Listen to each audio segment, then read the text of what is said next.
Hello. Welcome to the Skeins of Dreams Knitting Podcast. I'm Megha. I'm also known as Skeins of Dreams on Instagram and on Ravelry. And this is usually where I come and talk all about my making journey with all of you. Welcome to my YouTube channel. If you're a new and if you're a returning viewer, thank you so much for checking out my video. It's been a while. I can't remember when was the last time I uploaded a video. I have been very busy at work. I'm clocking over 50 hours a week, which is not usual for me. So it's taking a lot of energy to do that. Like, I don't know if anyone, that's regular hours for some of you, and hats off to you. Like, I don't know how everyone does it. But yeah, my job has been pretty hectic, so I've not had the chance to come and record a video. And for those of you who watched my last video, thank you so much for all the lovely messages and comments. I had made a video with my mom, and all of you shower us with so much love every time I made a video with my mom.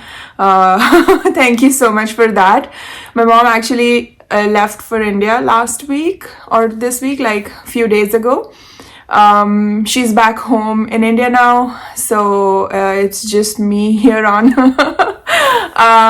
Her trip was okay. For those of you who are thinking about her, she was 28 hours late. Like, she got delayed by 28 hours. Her flight from New York City never took off the day it was supposed to. And they were shuttled to a hotel, and then she took off the next day. It was a whole ordeal, but she made it back, and I don't think she wants to fly for a while now. I'm upset that that's how her flight was at the end, but sort of was out of my hands once I dropped her off at the airport, unfortunately. And yeah, I've been hearing these airline stories from a lot of people, so yeah, apparently it's been happening everywhere. I have a regular episode for all of you. I have one FO, a few works in progress, current works in progress. I have too many works in progress in general, but a few current ones that I'd like to provide an update on.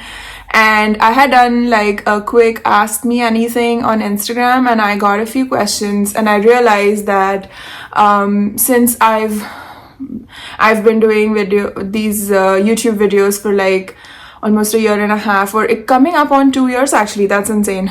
But I had done I used to do more of an introduction in the beginning, and then I started assuming that everyone already knows everything about me. So I got some very introductory ask me anything questions. So I thought at the beginning of the video I'll address those, and then at the end I'll address the other chatter ones.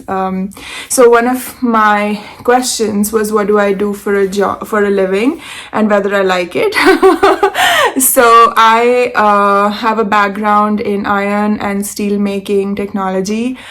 So I work for an engineering and consulting company in Pittsburgh, and we work on projects related with iron and steel, with the iron and steel industry. So I'm an expert in iron making processes like blast furnaces, if anyone knows about that. So quite nerdy day job.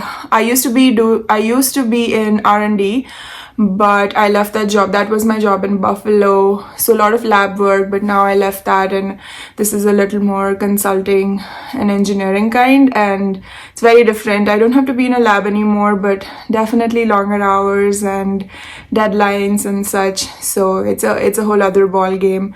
I'm enjoying it for sure. It's considerable work, but I'm having fun, so thank you for that question. And there was also a question on my knitting journey and how I started knitting. So I started knitting about, I can't remember, 7-8 years ago now. I saw a friend wearing a colorwork hat, and I fell in love with that like with that hat, and I asked her where she got it, and she said she made it. And that was like, it just blew my mind. And I for some reason, like, knitting never, like, my brain never went to that, like, you can make something like that yourself. So the moment she said that, I was like, I need to find a yarn store. And then I went to Michael's, I called her, and I was like, what should I buy? I don't know, this is all overwhelming. So she gave me a few pointers. I got the classic scarf quantity of yarn, never finished my first scarf. Then did a bit of, I started crocheting about the same time, so I picked up knitting and crochet by watching YouTube videos about the same time. So I experimented, a lot of unfinished, a lot of weird projects. And then I was knitting like here and there, not as seriously, until I met a friend in Buffalo who introduced me to Ravelry and basically changed my life. I started knitting more in Buffalo because the first year I was in Buffalo, when I used to live there, like I lived there for almost 6 years. So the first year I was there, I had no friends. Like, I moved there for a job and I didn't know anyone. I didn't have anything to do during the winters. Of course, it was like ridiculously cold outside, so I needed an indoor hobby, and I had already been knitting by then, so it became a bit more serious, bit more of a serious hobby. Like, I used to buy a lot of yarn from Michael's and Joanne and like knit all sorts of things. And then once I got into Ravelry and the Instagram of knitting, of course I fell into the whole rabbit hole of indie dyed yarns and like fancier yarns, basically. Moved away from the big box stores. I still love their yarns, they have everything has its own purpose, but yeah, I prefer the natural fibers, and I do knit with superwash as well. So depending on the project I'm making, I like that we have so many different types of yarn available to us. So yep, so that's in a nutshell how I started knitting and how I became insane about knitting. And I think during the pandemic, like most of us did, like knit like a maniac, and like I knit like a maniac. And then of course around that time is when I found podcasts, and that was another thing. I was like, wow, like this is a thing. I was so happy because it was like I found my people. I had so many, I used to watch so many podcasts and then like get so many ideas, because I was mostly knitting with wool or like, the standard variety of fibers. But then after watching podcasts and realizing, oh, people knit with cotton and linen and all these other fibers, and these are the types of sheep, and it was insane the amount of knowledge you can get from watching others and discussing this with others. So that's how I'm here. And thank you so much for being here with me. I really enjoy making these videos and coming and talking to all of you about knitting. I think we've all found our people, right? Yeah. So those are a few questions I answered. I felt like they would make more sense to do in the beginning of the video for those of you who don't know me already. All right, let's get on with the knitting. So I have one finished object, and I literally cast this off this morning. This has taken me a long time to finish. It definitely is a bigger undertaking than I had imagined it to be, but I finished the baby blanket I was working on, and this is called the Log Cabin Spectrum Blanket by Pearl Soho. And here is the blanket. Whoops, it's pretty big. I don't want to make a tiny baby blanket because I mean, babies grow like super quickly, I imagine, and I kind of wanted to make sure that they can still use it, At some point it can become like a doll blanket maybe, or a throw on the couch. But yep, that is one of the finished blankets, because those of you who watched my previous episodes, I am gonna make a second blanket, which will be a set to this one. It's for my neighbor's nieces. She has twin nieces, and she asked me if I would make baby blankets for her. My neighbor's paying for the material costs, so it's kind of a commission knit, but I thoroughly enjoyed making this. Like, this was so much fun to do, and this was my morning coffee knit. Like, I like to wake up a bit early so I can get ready, have coffee, and knit for at least half hour, 45 minutes. So I do that pretty much every day unless I have to be at work super early. And I was able to sit and knit on this blanket every morning, which was kind of nice because it's just garter, and it had become sort of a routine. So I'm actually looking forward to casting on the second blanket and then continuing my routine. So since this is a log cabin blanket, and those of you who know about quilting, it's pretty much done the same way. So the orange block here is the first one you make, and then you pick up along the long edge and you make a second block. And they have given, like, Pearl Soho's pattern is free, so you can look up the pattern, but it gives you number of stitches to cast on and how many garter ridges, and then you pick up along the edge, and then you make sure all your blocks are basically the same width. So that's how you end up with the blanket of this size.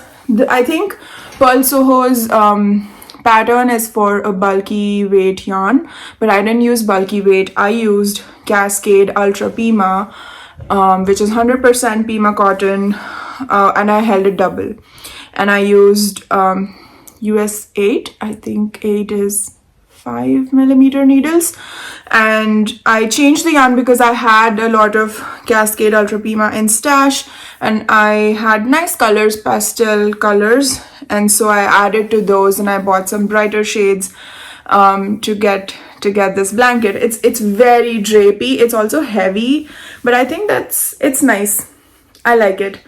And then what I did was I got all these colors. I had to make multiple orders. I had to place multiple orders to get all the yarn I needed because I changed the yarn and I changed the needle size. I didn't know how much I needed, and I wanted a yarn. The reason I didn't use the recommended yarn is because I wanted a yarn that could be washed and dried in the dryer, because the family that this blanket is for, they have twin 2-month-old babies and an 18-month-old older sis. So that's a lot of babies, and all of them under 2 years old. I don't know how they do it, but I didn't want to make it with a yarn that needed to be cared for too much and all of that. So this can be thrown into the washer and dryer, so hence I did it with this yarn. And I'm super happy. And in the past I've made swatches with Ultra Pima for other projects, and I've washed and dried the swatches, and I believe it holds up pretty well. It's a very nice yarn to use for washable baby stuff, I think. So I'm not going to go through all the colors I've used. What I can do is maybe put them on my Ravelry project page, and everything will be linked below the video as usual. So, and you can always ask me any questions if you don't want to go to Ravelry, or if you just need more information than I have provided. Just let me know and I'll be happy to answer this for you. Yeah, that's everything to say about the log cabin spectrum blanket. This was the last color I did, and this is such a pretty color. I love this so much. I'm very pleased with how this has turned out. And I was gonna say, the way I bought the yarn is I bought 2 skeins of each color, and then I kept track of how many grams I needed for each block, because I'm gonna use the same colors but then switch their positions based on how much yarn is left, because I know how much each block would consume. I think I may have to change a few colors here and there, based on change the colors as in use additional colors, because I don't have enough of a certain color, and just because I had those colorways in stash, so I'm not gonna worry too much. They're still gonna match because there are 9 colors, and out of 9 most likely 7 will be the same, so they're still gonna match and have a little bit of a difference, so it's all good. So yeah, so this is my finished object. It's a massive finished object, I would say. I mean, I don't think I've done knitted blankets. I usually crochet blankets because they get done so much faster. But there's a reason I don't knit a blanket, and this time I don't know why I decided to do that. I did feel at some point I was like, it would have been so much simpler had I just crocheted the blanket. But of course, I love to challenge myself like this. So yep, that is the Log Cabin Spectrum blanket.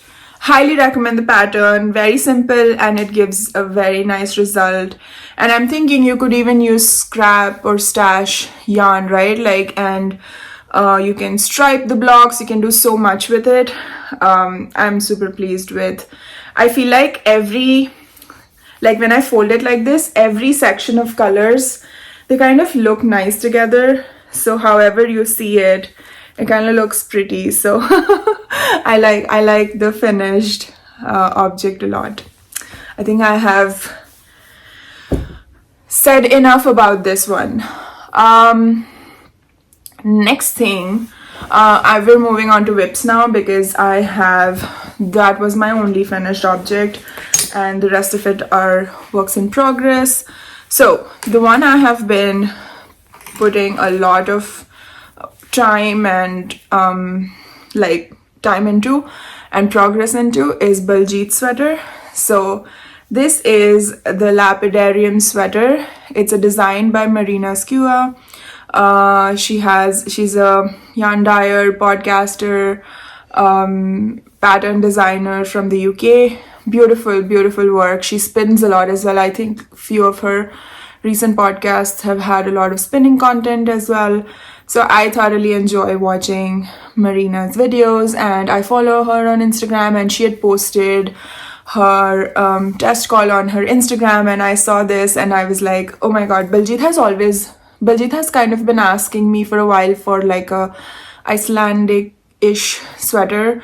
I don't know what qualifies to be called as Icelandic, but basically what I inferred was he wanted a colorwork yoke sweater, and I thought that this would really look good. But he's unable to look at a pattern picture, and when I try to tell him I'll change the color here, I'll do this, I'll do that, I don't think he's like, do whatever. So I'm happy he likes it, because he didn't get what my vision was, which was of course hard to explain. But I had done the yoke and I have also finished the body. Marina actually has like a small like colorwork thing. Is it? Yeah, okay, colorwork chart at the bottom. Oh, it's going in and out of focus. I'm using this new thing, which I'm not used to. I know a lot of podcasters end up doing this. But anyway, there's a bit of color work at the bottom hem, and then you do the ribbing. So you do it in contrast, and now I'm doing the sleeve. And the sleeve will have a similar finish to it, and then I have to do the ribbing. So I don't have a lot of work left. I think I can finish this in like 4 or 5 days if I'm just knitting on this. And I'm towards the end of the project, I get in, sometimes when I like the project a lot, I get into this energy where I'm like, I need to finish this, and the deadline is like in September, but I have other test knits. Of course I do. Like, if you know me, you know I am insane about test knits a little. I don't know why. I have no reason, no explanation. But I do have other test knits, so I kind of want to finish this. And I'm excited that it's almost done. So okay, this is Cascade 220, and I'm sort of late to the party because Cascade 220 has been around for a while, but I haven't ever really knit with it, and I love the yarn. It is so amazing, and I love the color. This is Midnight Heather or something. The green is also Cascade. I think it's Silver Spruce Heather. The grey and the yellow are just from my stash. I think the grey is Fiber Company Cumbria. But yeah, super happy with the sweater. I think I've tried it on Baljeet a few times. I make him try the sweater on at like important locations, like you check the yoke depth, check the hem length, check the sleeve if it's fitting. So I make him try it on like 3 or 4 times while I knit it, and it's fitting really well. I think he's very pleased with it. When he wears all the sweaters I make for him and goes to work, he gets a lot of compliments. He enjoys that. Everyone tells him he has good sweater game, so he comes back, and of course he tells them that I make them. So every time I meet his friends from work, they're like, oh, we've seen all the sweaters you keep knitting. And so I'm like, all right, this is going well for me. So I enjoy it, and all this yarn I have, and we don't need to really buy sweaters, do we? So that is the Lapidarium Sweater. Okay, the next finished object is another test knit. I have a friend who's the designer of this sweater, Jen Parasini. She lives in Pittsburgh. I actually meet her every other week for knit night. Honestly, work was so insane, and I was traveling so much. I hadn't been to knit night in 2 months. That was insane. And then I went last weekend, or the last time it happened. It was so nice to go and hang out with my knitting friends, local knitting friends. So Jen came out with this very, very iconic. I feel like this is it's like such a cool sweater. It's like simple in the sense that the color work is simple, but it's just one of those, it looks really nice from a distance, and like it's very iconic looking. She came out with the test knit, and I had to completely sign up. Like there was no way I was not gonna sign up, and Jen knew that. I was texting her, and she was like, of course you're gonna sign up. I'm like, yes. And then I had a whole like internal debate about whether I should buy yarn, because of course I'm like scrolling through new yarn, and then I see something that I like, and then I'm like fixated on that for days. So I didn't end up casting it on for a very long time. Because I really wanted to buy new yarn, but I was trying to convince myself to not buy new yarn. So it was a whole thing. Finally, I cast on with stash yarn. So that's good. But I will talk about buying new yarn. Like, we'll get to that. But for this, I did not buy new yarn. So anyway, this is the Pluses sweater. I hope it's focusing on the sweater. It's really not. Okay, yes, it is. I love that. That is the best thing ever. The best thing I've knit ever. Like, this is so cool. This is a sleeve, of course. It's a bottom-up sweater, and I'm gonna look super cool. That is the colorway I've picked. I know this is not like a traditional colorway, and I stick with very like safe color options. I think so. I don't know.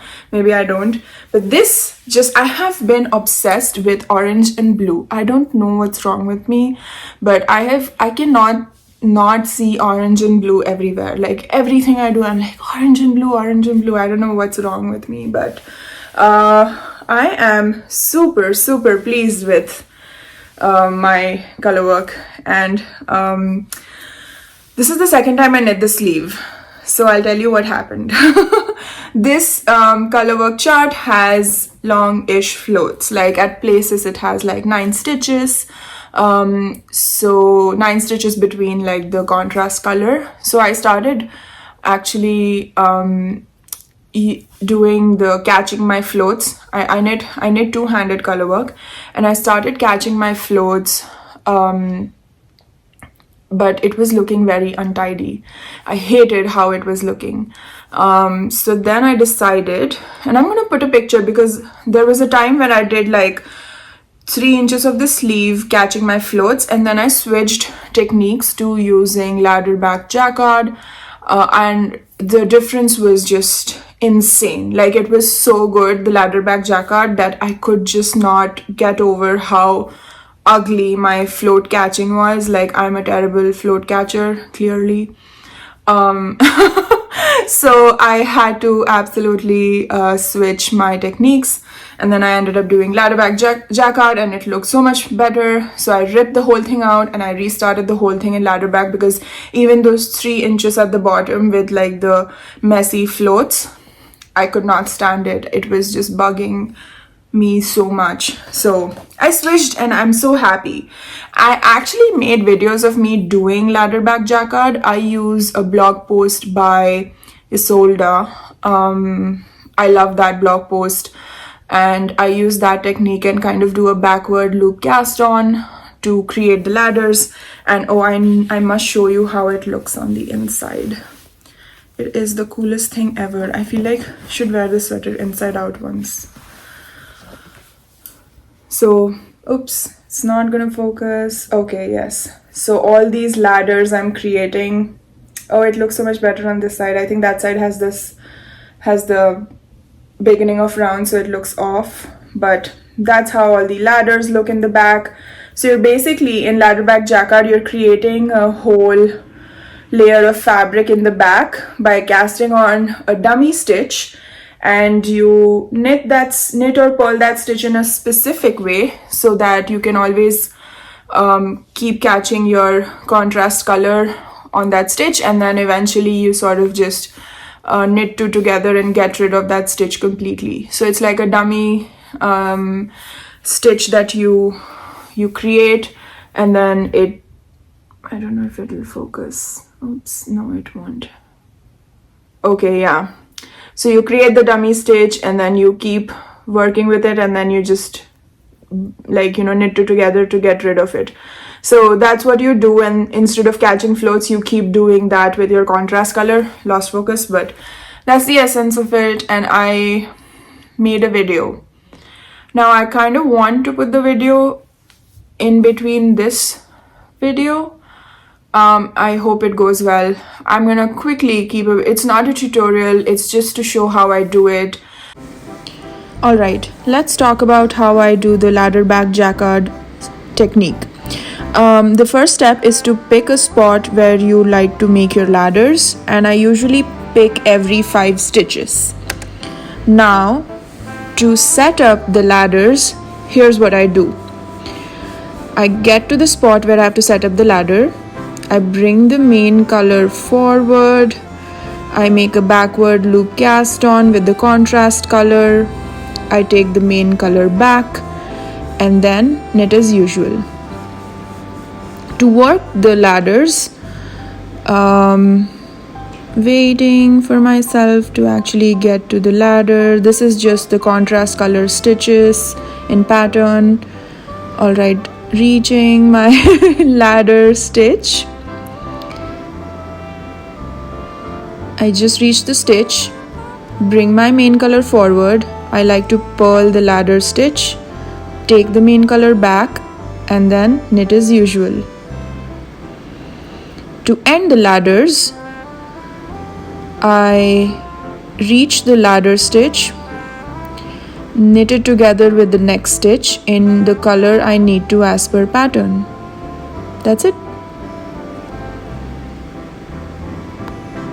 That was my pluses sweater, and super happy with how it's shaping up. I have stopped working on it for a bit while I actually finish Baljeet's Lapidarium Sweater, because it'll be so much easier to work on it after I complete Baljeet's sweater. Now, next project. I don't know what happened. Suddenly I was like, oh, I know what happened.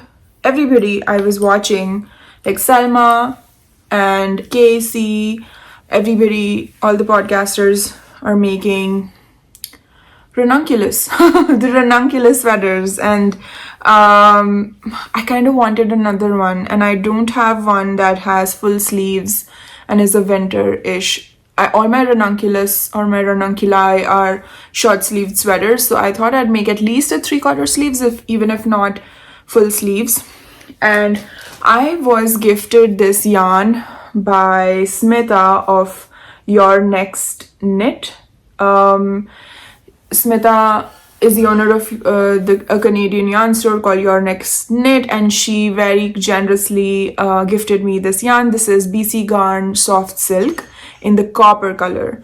Now, while I picked the color and Smita very generously gifted me the 4 skeins, when I saw the color, like it, you know how some colors that are close to your skin tone, they look a certain way on screen, but when you get them, and you hold them up against your face, you're like, I don't know what's happening. So yeah, so I was like kind of thinking about what to do with this yarn. I didn't really want to make a garment in just this yarn itself. Like, I felt like it was too close to my skin color. And then I had this blue and orange moment, and I decided to pair it with this mohair.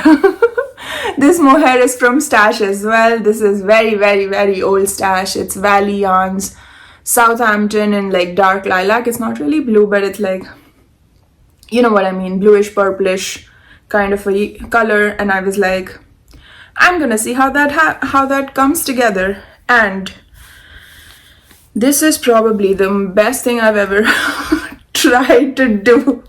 It's such an experiment, but I think it worked out really well. Like, I'm super happy with this outcome. It's a very unique combination. It's gonna be a very fun ranunculus, and you can see I've already done so much on the body. In fact, I've stopped working on this as well because I want to do Baljeet sweater, but this was like a week of work for me, and that was with a very busy schedule. So I know some people have finished the sweater in a week, but not me. But yeah, so that's my ranunculus. Very unexpected ranunculus, because suddenly I was like, I'm gonna cast on, and then I cast it on, and then I got this much done. And I do want to finish it before, I kind of want to wear it to Rhinebeck. So that was another question I got from the lovely Ruth of Ruth Loves to Knit podcast, is what my Rhinebeck sweaters are going to be. So I'm totally going to switch gears and talk about this question now.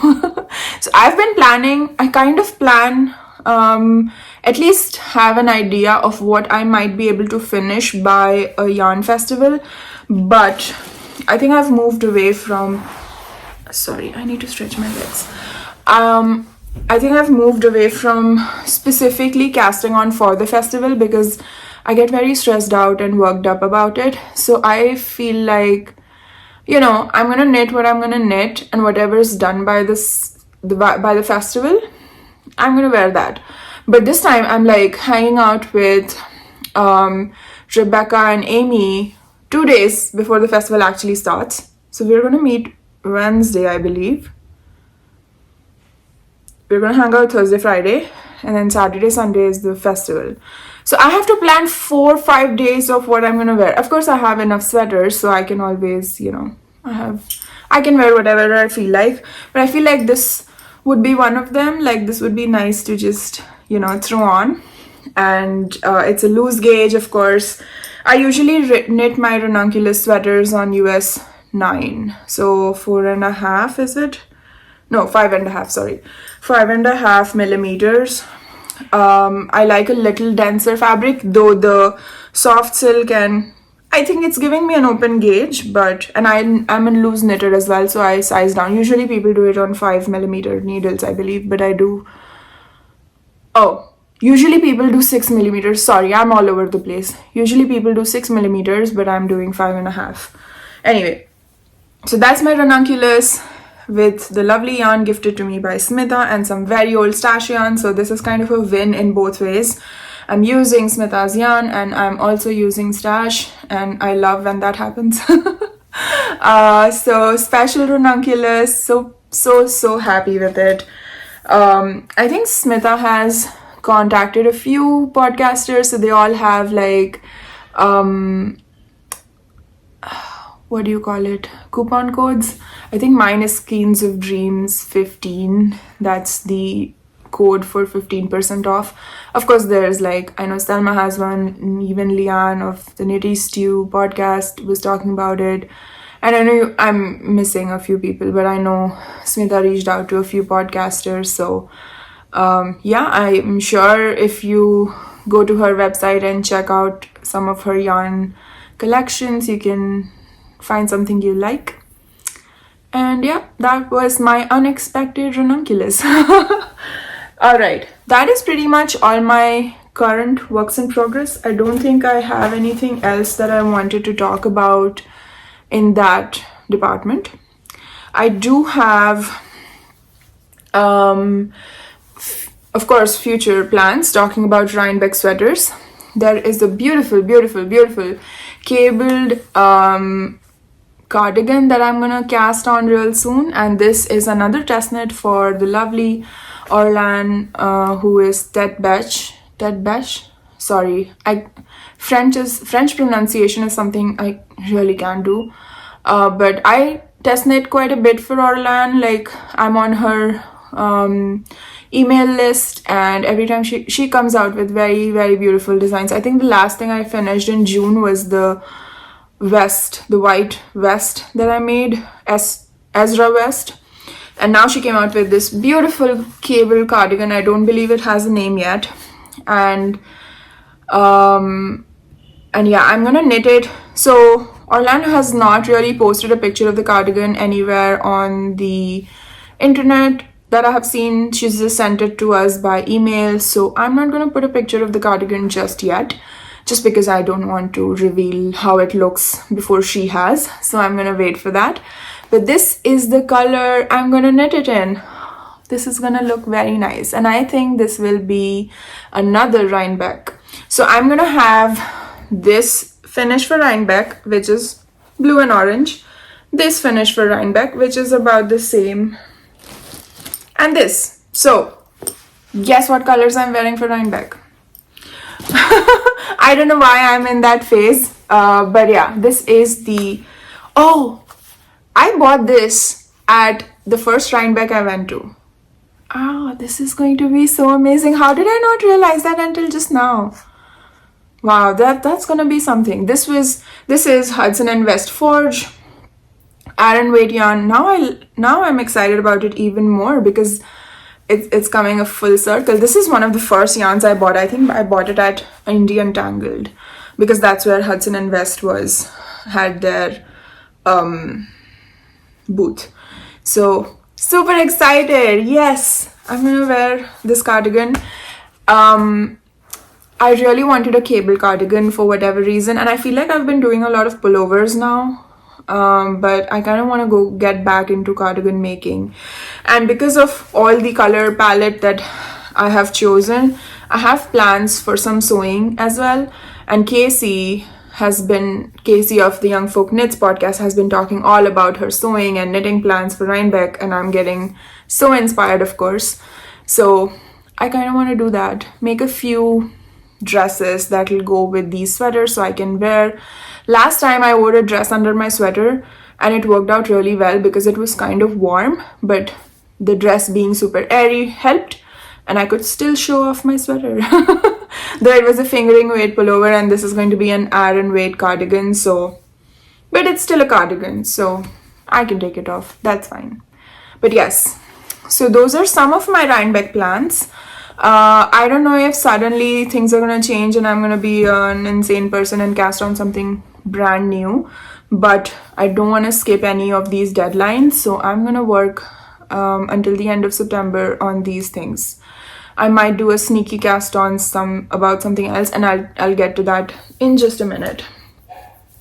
The other thing I wanted to talk about is so I live in Pittsburgh, which is known as the Steel City just because of how much, kind of also known as the Steel City because how, iron and steel industry was pretty big here in its heyday. It's still around in the area, definitely, but not as many big plants. It has moved a little, Chicago, Midwest, Ohio has a few. I was in Cincinnati recently for another one. So yeah, there's steel in the area. I don't know why I'm talking steel to you, but there is a yarn crawl that happens in July and August, which is called the Steel City Yarn Crawl. It's also called the Steel Valley Yarn Crawl. So I am participating in this yarn crawl. Of course I am.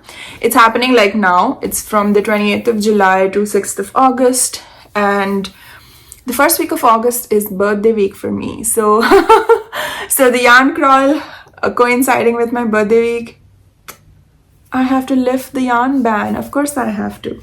So I went and got my passport. You have to Like they give you like a sheet. These are all the yarn stores. There's like 9. That's a lot of yarn stores in the area. And like you go to each of them and then you get it stamped and everything. They have the timings of the yarn stores in the back. And I went to the one that's closest to my house. I literally live 10 minutes from a yarn store. It's insane. I don't go there as much because you know why? When I go there, I buy yarn, which is what I did on Friday, by the way. So here is a random acquisition segment. This is part of my birthday bonanza. I'm going to be buying yarn this week. No, I'm not gonna lie. I am buying. I have bought this and I have also placed an online order. I don't know. It's going to be a crazy week. I did destash 4 sweater quantities, so maybe it's okay that I'm doing this. It's fine. So this is what I walked back home with. It is exquisite 4-ply. This is a Falkland merino, or no, sorry, Falkland wool and mulberry silk.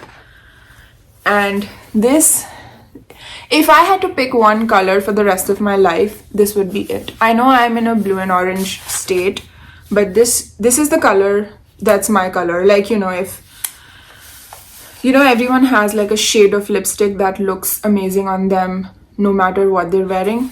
This is my color. This is it. So I saw this and I completely fell in love. Though they had like the yarn crawl special and everything, but I was like, nope, that's not for me. This is definitely for me. I'm super excited to cast this on. I'm thinking the Donner sweater by Elizabeth Doherty, who's Blue Bee Studio, and she kind of re-released the Donner, I think, and I really like it. I know she's made it in linen and everything, but this having some silk would give so much drape. And this is 4-ply. 4-ply sweaters are the best thing ever. They're a pain to knit, of course, because you're knitting them on like super small needles, but the finished item is so spectacular. It gets so much wear in the winters. You can layer on top of it. Shoulder season, spring or fall, you can wear it no problem. So I love for like, you know, fingering weight sweaters, and I'm really excited about this one. So yeah, so this might become a Donner before Rhinebeck, who knows. I'm not gonna make any promises. I'm not gonna stress out about it. But yeah, I think I'm gonna do I'm not gonna promise this, but I will try and make a video about the yarn crawl. I'm gonna go do like the yarn store hopping next weekend, so I'm gonna try, but I can't promise. Work has been a little insane and I really don't know if I'll be able to, but I will try my best to give you at least some footage about what I'm doing yarn crawling. Buying yarn, that's what I'm doing. Those were fall sweater and Rhinebeck sweater plans. There are a lot of plans as usual, but I think in the interest of the length of this video, I think I'm looking at, basically I have printed out the questions that were asked me. I did the stupidest thing, took a screenshot and printed out the questions from Instagram. There are some very technical and very knitting questions, which I'm gonna actually do another video where I'm gonna talk about all of that. I don't think, for the sake of the length of this video, I should do all my ask me anything questions. But one of Leanne from the Knitty Stew asked me, what was the worst job you ever had? And I kind of wanted to answer this because I kind of started thinking about it because I grew up in India, where it's not normal to have part-time jobs like you do here. I don't know why I know why that is. I mean, I feel like it's just a cultural thing. Also, in India, labor is quite cheap, so all these kind of jobs are done by people who actually need the job. So teenagers, I'm not saying teenagers don't need the job, like that's not what I'm saying, but in India it just works different culturally. You don't end up doing a part-time job, which has its pros and cons, I'm sure. The cons being you don't really learn what a job is until you actually start working, and I like that American teenagers kind of grew up self-sufficient, a little bit independent because of this. But anyway, I mean, of course, you can't look at one aspect in vacuum, right? Like it goes with a lot of other cultural things. But when I was young, my mom used to she's a math tutor. Those of you who watched previous episodes with her know that. So she would get students who would come to her for like maths or science or something. And some of the younger kids, I would do English classes for them. And I was a kid myself. So I was maybe 13 or so. And I was teaching these 6-7-year-olds English. It was not the worst job because of any other reason except for the fact that I had no business teaching people 6-7-year-olds English. Like I don't know how that happened. I can't remember how this came about, but I was teaching them English, and I don't think I enjoyed it. I did it. It was fun. It was getting a little bit of pocket money, but yeah, that was a weird job. It wasn't the worst job, but it was a weird job. If you count that as a job. And then I used to give my brother math, I used to teach him math as well, which I kind of did not enjoy at all. So yeah, those were some weird things I did. But other than that, I didn't start working until I finished education. And so I started working technically of proper paying job was in grad school as a teaching assistant, and then later in Buffalo. So that's just, I thought I should address that. I don't think a lot of Indians do part-time jobs. Maybe they do now. I don't know. I feel like I'm kind of out of touch because I've not lived in India for over a decade. But yeah, that was a weird job I did. All right. My sister-in-law sneaked in a fun question, and she asked me how I do so much. I think she's referring to the fact that I knit and I make knitting videos and I work, and she questions how I do so much, but honestly, she has a child and I don't understand how she's able to raise another human being. All I have to do is take care of or make sure that I have upstanding feline citizens. That's all I have to do, which is not much. Just feed them, love them, and make sure they don't kill themselves. So yeah, I think that was a cheeky question on my sister-in-law's behalf. She definitely does more, and all of the knitters and podcasters out there with kids and jobs, and then also the hobby. I don't know how you all do it, so that was the funny question I got, and I was like, really, you're asking me how I do so much when you're the one raising a child? Interesting. Yeah, so there was another fun question. What's something Americans do that you think is really weird? There are a few things that I feel like are weird, mostly cultural shock kind of a thing. But one of the weirdest things I feel is if I go to a movie theater and order a small soda, it's the size of my face. How is that a small soda? The whole point is to consume it in small quantities, and then the smallest is the size of my face, and the largest is a little bit bigger. So I don't get that. That's super weird to me. There is no difference in small and large soda. That's something completely random, and I thought of this at this moment or this week because I went and I did the whole Barbenheimer thing. So I watched Barbie the Friday before that, and then I watched Oppenheimer on last Sunday, and then we rewatched Oppenheimer yesterday. I don't know, we were really into that movie. It's a very sad story told in a very interesting way. So I really, really enjoyed watching the movie. Of course, it's horrific, everything that culminated out of the research that was done during the war. But the story is not about that. It's more about the person behind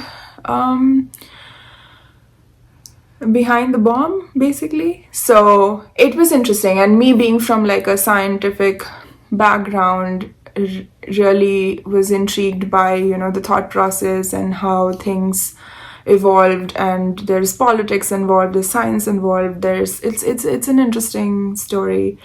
And so yeah, I really had to just watch it again to kind of take it in completely. So if you are into serious movies, that's a must watch. Like it's a very well told story. Of course the outcome was horrible, but it was just another aspect that I had never thought about. Like I had never thought about who made or who was behind the bomb, right? Like, so I was intrigued by that. So yeah, that is what I've been doing. Work and movies and knitting, of course. So I think this video has gone on for a while now. I think this is gonna be one of the longer ones, though I've been good with keeping them under an hour, but I hope you enjoyed everything I showed you today. I'm gonna try and record a bit more frequently, or regularly at least, even if it's not frequent, but I can't promise it. Just going through a weird phase at work where there's a lot of work to do. I do have a vacation coming up at the end of August, and I do have a long weekend I've planned. I'm in a phase of a project which is like wrapping up, but that's where there's a lot of work. And after the project wraps up, I'm planning to take like 2 days off and do some sewing. That'll be fun to stay home and to be able to do crafting. So I'm looking forward to that, and I will keep you updated with everything I'm doing as always. Thank you so much for watching. Hope you liked this episode. Please subscribe and hit the bell icon if you would like to be notified, especially because I don't make videos regularly, and so if you'd like not to miss a video, I would recommend hitting the subscription or like the bell thing so you can get notified. But if you don't like a lot of notifications, I completely get that. So anyways, thank you so much for being here. Thank you so much for watching my video. Stay safe, take care, happy crafting, and see you next time. Bye.